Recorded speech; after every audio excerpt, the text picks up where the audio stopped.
ജീവിതത്തിൻ്റെ പരാജയം കൊണ്ടോ, കൂടെ നിൽക്കാൻ ആൾക്കാരില്ല എന്നുള്ള പരാജയം കൊണ്ടോ, ജീവിതത്തിൽ തോറ്റുപോയവർക്കെല്ലാം ഒരു വലിയ ആവേശം നൽകുന്ന വാക്കാണ്, കുഴപ്പമില്ല, ഞാൻ നിന്നെ ശക്തീകരിക്കാൻ വിശ്വസ്തനാണ്.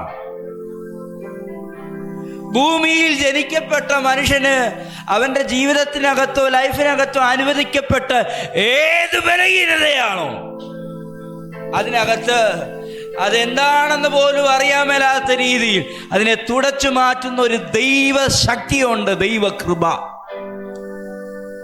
പൗലോസ് പറയുന്നു, ഹല്ലേലൂയ, ഞാൻ ഒരുപാട് പേരുടെ മേൽ കൈവെക്കുന്നു, അവർ സൗഖ്യമാകുന്നു.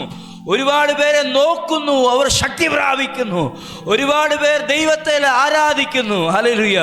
പക്ഷെ ഞാൻ എന്നിലേക്ക് നോക്കുമ്പോൾ ഒരു കുറവെന്നിൽ കാണുന്നുണ്ട്. പക്ഷേ ഹല്ലേലൂയ, ആത്മശക്തിയിൽ നിറയപ്പെടുന്ന സമയത്ത് ആ കുറവ് മറ്റുള്ളവർക്ക് പോലും കാണാൻ കഴിയാത്ത മറയ്ക്കപ്പെടുകയാണ്. ആമേൻ പറയുന്നില്ലല്ലോ.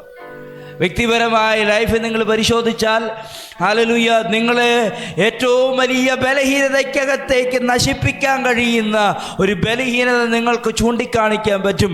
പക്ഷെ കർത്താവ് പറയും, ഇല്ല, അതിനകത്ത് ശക്തി നൽകാൻ ഞാൻ വിശ്വസ്തനാണ്.